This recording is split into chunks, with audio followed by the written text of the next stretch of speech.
Close your eyes and reflect. Do you have the devotion to spend years of your life working 7 days a week to carve out caves on a mountain face? This takes a special kind of devotion that seems to be lost in our world, in our time. What kind of message and insight did our forefathers have that made them so committed? Their devotion to their God made them confront a vertical stone mountain, their first thought being, I must carve this into a cave temple with my bare hands.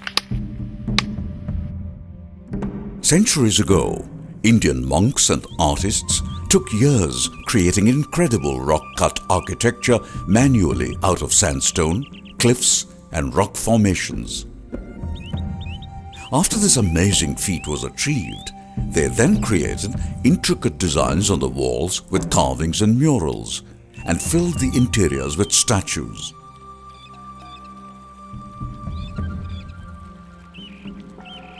Indian cave temples are a record of our lifestyle and culture of the time, and they further bring out the importance of Hinduism, Buddhism, and Jainism to our country's history. Let us backtrack a bit to the time when natural caves were used to create shrines. Some of the most famous natural cave temples are Vaishno Devi, Amarnath, and Varaha Cave. These are still active, and hundreds of pilgrims visit the caves for worship. The earliest caves were used for creating shrines and shelters. Research has given us evidence to establish that the caves were first occupied and altered during the Mesolithic period around 6000 BC, which would make them 8,000 years ago. These caves had basic rock-cut designs. The rock shelters of Bhimbetka, a World Heritage Site, are located on the edge of the Deccan Plateau. Dramatic erosion has left massive sandstone outcrops. Many caves and grottos have yielded primitive tools and decorative rock paintings. This is the start of a glorious journey of man into the art and architecture of natural and man-made caves. Soon, the focus changed from searching and finding natural caves to proactively creating caves by scooping out the sides of mountains. India is the home to the largest number of rock-cut architecture. Let us understand the effort and dedication needed to create a rock-cut cave.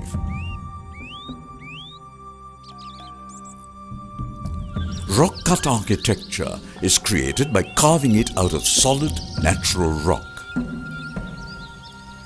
Rock that is not part of the structure is removed until the only rock left is the architectural elements of the excavated interior.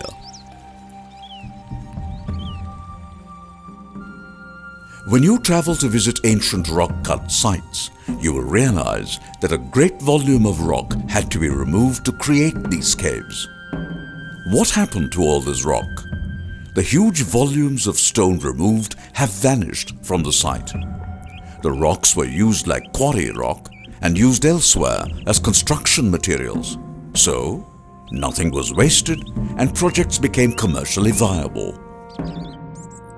This tendency to carve out cave temples from the stubborn facades of mountainsides started in India. When the Buddhist monks traveled far and wide, spreading Buddhism, they also introduced other Asian countries to this unique manner of temple building. Thus, their legacy included an architectural contribution as well.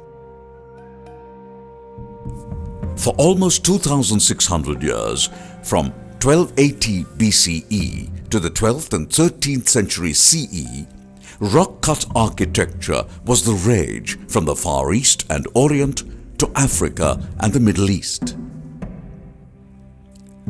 There are more than 1,500 known rock-cut structures in India.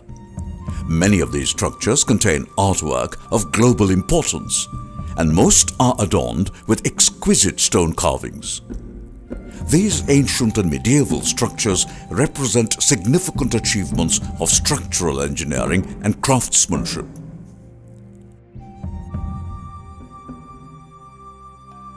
The belief in ancient times was that caves are places of spirituality. Caves that were enlarged or entirely man-made were felt to hold the same power in spiritual pursuit as natural caves. In fact, the location of the main deity in all Indian religious structures, even freestanding ones, retains the same cave-like feeling of sacredness, being small and dark without natural light. When Buddhist missionaries arrived, they naturally gravitated to caves for use as temples and abodes in accordance with their religious ideas of asceticism and the monastic life. The Western Ghats topography, with its flat-topped basalt hills, deep ravines and sharp cliffs, was suited to their cultural inclinations. Some of the more sumptuous cave temples commissioned by wealthy traders included pillars, arches, and elaborate facades during the time maritime trade boomed between the Roman Empire and Southeast Asia. Relics found in these caves suggest a connection between the religious and the commercial, as Buddhist missionaries often accompanied traders on the busy international trading routes through India. As mercantile and royal endowments grew, cave interiors became more elaborate, with interior walls decorated in paintings, reliefs, and intricate carvings.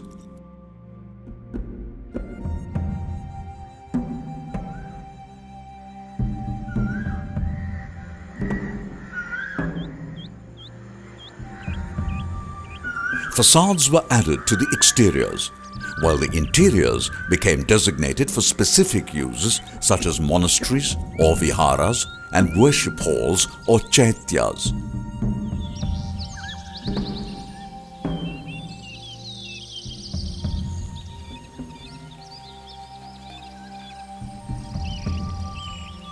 Over the centuries, simple caves began to resemble freestanding buildings, needing to be formally designed and requiring highly skilled artisans and craftsmen to complete.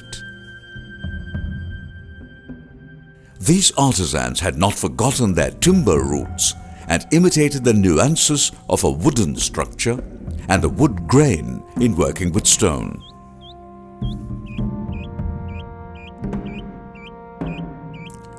Rock-cut caves have a certain aura that permeates through time. Standing steadfast for centuries, they tell us what our forefathers deemed was important to preserve and showcase.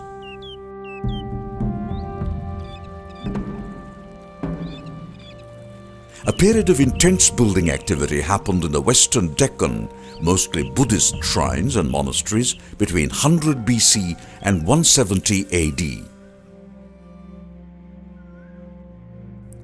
A profuse variety of decorative sculpture, intricately carved columns, and carved reliefs are found, including exquisitely carved cornices and pilaster.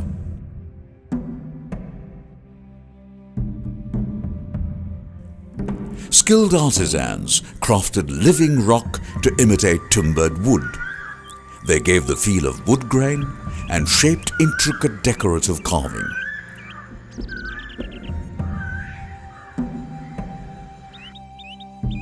All this effort was to achieve great architectural elements that were ornamental and not functional in the classical sense. Rock-cut temples are found in great numbers all over Western India. The concept fired the imagination and interest with the great kings of South India. Hindu kings from southern India patronized many cave temples dedicated to Hindu gods and goddesses. One such prominent example of cave temple architecture are the Badami cave temples at Badami, the early Chalukya capital carved out in the 6th century. There are 4 cave temples hewn from the sides of cliffs, 3 Hindu and 1 Jain, that contain carved architectural elements such as decorative pillars and brackets, as well as finely carved sculpture and richly etched ceiling panels. The Pallava architects started the carving of rock for the creation of monolithic copies of structural temples. Pancharathas is an example of monolithic Indian rock-cut architecture dating from the late 7th century, located at Mamallapuram, a UNESCO World Heritage Site. The Pallava effort to build rock-cut caves limited themselves to the south bank of the Kaveri river.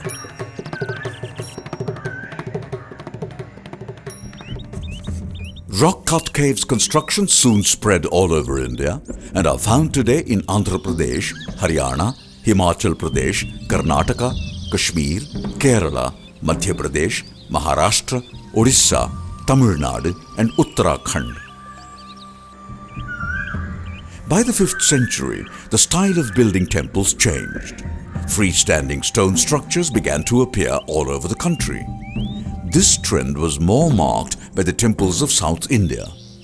The reason for this could be that the rocks in South India were mostly granite. Granite is one of the hardest stones in the world.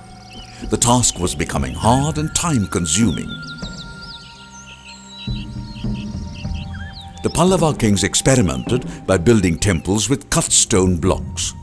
The experiment was a big success, and the landscape in the south of India was dotted by some magnificent temples. Rock-cut temples were still being built till the 10th century, and slowly they gave way to the new concept, and the art form was not practiced anymore. The rock-cut temples are a true tribute to the faith of the people who worked for generations without losing focus. People who lived with the strength of their passion for their God. People who put faith above art, but just the same gave art to the gods as a tribute of their faith. If ever we can rekindle such a faith today, the world can once again see the creation of art on a monumental scale.